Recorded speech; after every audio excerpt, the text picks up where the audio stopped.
It sounds like you have an 18-month-old little boy who's still receiving nighttime feedings, but you feel like it's time to wean and you want to know how to do it without him crying.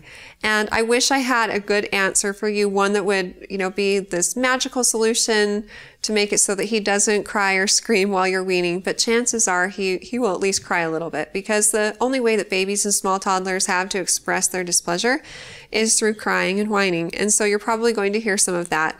But at this point, the feedings, the nighttime feedings that he's getting, is probably mostly for comfort, not necessarily nutrition. So if you feel like it's a right time for you to wean, then that's definitely okay. You can replace the feeding with something that's comforting to him, like just lots of extra love, a blanket, a stuffed animal, or a soft toy that he can go to bed with. And maybe he can start turning to that instead of a nighttime feeding to help comfort him when he wakes up. For your sake and for your son's sake, it would be best to wean slowly, because it will probably decrease the amount of frustration he'll have, and it will also help reduce the chances that you'll have complications from weaning, which can be clogged milk ducts, engorgement, and even possibly mastitis. So if he's only receiving a feeding before he goes to bed, then maybe just slowly decrease the length of time you let him nurse. And after you've done that for a few days in a row, then just try cutting the feeding out altogether. And if you're feeling like you're engorged or extra full, just express enough milk either manually or with a pump to the point that you feel comfortable. And this will help make it so your body's not stimulated to make milk, but you're emptying your breast so that you don't increase the chances of having complications. If your son is waking up during the night and wanting to be fed, then you can teach him how to self-soothe one of two ways. And it is probably going to involve some crying and screaming because he's not going to get what he wants.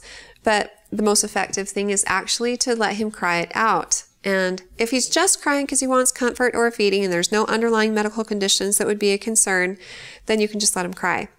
And if after being persistent and doing this for 4 to 7 nights, he should learn to go back to sleep on his own, because up to this point, he's learned that when he cries, he gets what he wants most, which is you and maybe a nursing session for comfort. So once you cut that out, he learns how to go back to sleep on his own.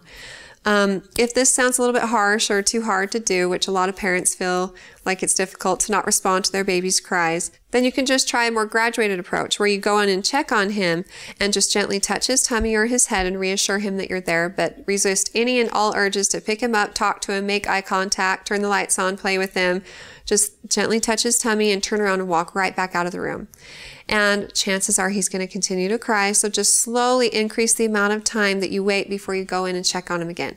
So if he starts to cry, wait 5 or 10 minutes, then go in and check on him. And then if he's still crying, then wait 20 minutes before you go in again, and then wait 40 minutes. And this will slowly teach him that he needs to learn how to go back to sleep without your help. And again, after 4 to 7 days of doing this, he should be sleeping on his own without needing help from you to go back to sleep. If you have any other concerns, be sure to ask your pediatrician. But if you have any other questions for me, feel free to ask them on our Facebook page and recommend us to your friends and family too.